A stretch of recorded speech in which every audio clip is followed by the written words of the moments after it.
आदि सद्गुरु, सर्वात्माओं के सद्गुरु, सर्व सृष्टि के सद्गुरु, सद्गुरु सुखराम जी महाराज ने धन्य हो, धन्य हो, धन्य हो। राम सभा में राम राम महाराज। पद बंदा कहा कियो न होई। बंदा कहा कियो नर होई, बंदा कहा कियो नर होई। सिरजनहार श्याम तू बिसर्यो, सिरजनहार श्याम तू बिसर्यो। चाल्यो जन्म बिगोई, बंदा कहा कियो नर होई, बंदा कहा कियो नर होई। नर नारी ओ जगत रिजायो, कर कर से न पशिपति, बंदा कर कर से न पशिपति। आन देव कुनिव निव पूजे, आन देव कुनिव निव पूजे।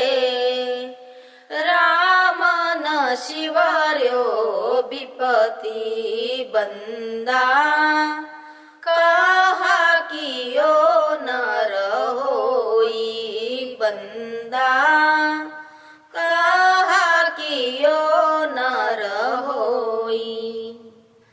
जाग्यो रात कर्म के कारण, झुंझो माया काजे, बंदा झुंझो माया काजे। स्वार्थ को नर बुरी पलोटे, स्वार्थ को नर बुरी पलोटे। परमार्थ सुलाजे, बंदा कहा कियो नर होई, बंदा कहा कियो नर होई। किया अंध फंद बहुतेरा, सीख्यो चुप चतुराई, बंदा सीख्यो चुप चतुराई। एक न सीख्यो राम रहु को, एक न सीख्यो राम रहु को। जिना मांडऊ पाई, बंदा कहा कियो नर होई, बंदा कहा कियो नर होई। हर जन ज्ञान कोरडा मारे, तब उत्तर बोल्यावे, बंदा तब उत्तर बोल्यावे। के सुख राम भूत जुमन हो, के सुख राम भूत जुमन हो। डाला पान बतावे, बंदा कहा कियो नर होई, बंदा कहा कियो नर होई। सिरजनहार श्याम तू बिसर्यो, सिरजनहार श्याम तू बिसर्यो।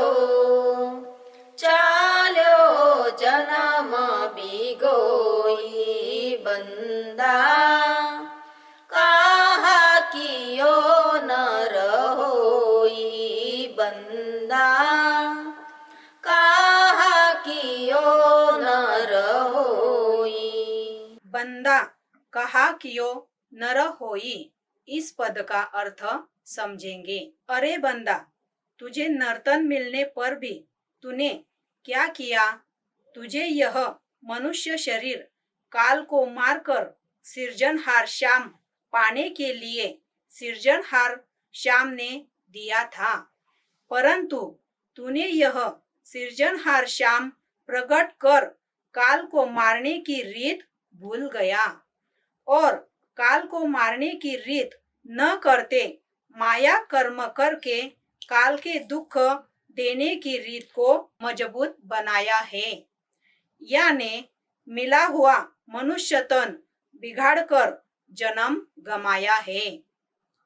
अरे बंदा, तू इस मनुष्य शरीर से इस संसार के स्त्री पुरुषों को जिससे मोक्ष नहीं होता ऐसा झूठा सयानापन करने में लगाया, तथा राम जी को छोड़कर 84 लाख योनि में डालने वाले अन्य देवताओं को नमन कर करके पूजते रहा। तूने विपत्ति से निकालने वाले राम जी का विपत्ति पड़ने पर भी स्मरण नहीं किया।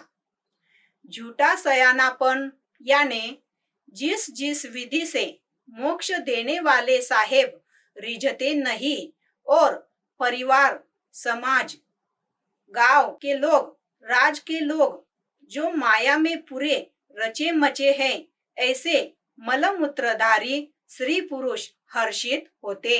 ऐसी विधियां करना यानी मोक्ष में न पहुँचते 84 लाख योनि में अटक के गिरना, ऐसी विधियों को झूठा सयानापन कहते हैं। रात रात विषयों के कर्मों के कारण जागते रहा। माता पिता, पुत्र पुत्री, धन, राज ऐसे साथ न चलने वाली झूठी माया के लिए रात दिन झुंझा, परंतु सतसंगत के लिए कभी भी जागा नहीं। राम जी के लिए कभी भी झुंझा नहीं। माया के स्वार्थ के लिए अंतर में नहीं जचती ऐसी कैसी भी बुरी बात रही तो भी निभा दी, और तू परमार्थ यानी जीव काल से मुक्त हो सकता इसमें शर्माते रहा। 84 लाख योनि में पड़ने के अंधाधुंधी के यानी बिना सोच समझ के कितने ही नीच फंद किए और झूठे माया की बारीक से बारीक चतुराइयां सीखा, परंतु एक राम रहु का यानी जिसने यह सृष्टि उत्पन्न की और तुझे उत्पन्न किया, उसको पाने की विधि नहीं सीखी। ऐसे राम जी को मिला देने वाले हर जन यानी राम जी के जन तेरे अज्ञानपन के कारण काल के मुख में जाके पड़ने के स्वभाव पर काल में से निकलने का निर्भय देश के विज्ञान ज्ञान के चाबुक देते। तब तू ऐसे संतों को अनेक प्रकार के जिसमें कुछ तथ्य नहीं ऐसे जवाब पर जवाब देता। आदि सद्गुरु सुखराम जी महाराज कहते हैं, अरे मना, तू ऐसे हरिजन को भूत के समान जवाब मत दे। भूत के देह की समझ इतनी हल्की रहती कि उसे पेड़ का भी बीज दिखता नहीं, उसे पेड़ की टहनियां और पत्ते ही दिखते। इन टहनियों के साथ और पत्तों के साथ वह रात दिन खेलते रहता। उस पेड़ को लगे हुए पेड़ के फल बीज से लगे यह दिखता नहीं, उसे यह फल टहनियां पत्ते होने के कारण लगे ऐसा लगता। इसी तरह मन को सत स्वरूप मुक्ति देने वाला, सृष्टि बनाने वाला बीज स्वरूपी सृजनहार दिखता नहीं। उसे सत स्वरूपी मुक्ति देने वाले टहनियों समान ब्रह्मा, विष्णु, महादेव अवतार और पत्तों समान दुर्गा, शीतला, भैरू, भोपा, क्षेत्रपाल, खंडोबा यही दिखते। इसलिए मन सत स्वरूप न खोजते ब्रह्मा, विष्णु, महादेव अवतार, दुर्गा, शीतला, भैरू, भोपा, क्षेत्रपाल की भक्ति करते। ऐसा आदि सद्गुरु सुखराम जी महाराज इस पद में समझाते हैं। आदि सद्गुरु सर्व आत्माओं के सद्गुरु, सर्व सृष्टि के सद्गुरु सद्गुरु सुखराम जी महाराज ने धन्य हो, धन्य हो, धन्य हो। राम सभा में राम राम महाराज, राम राम।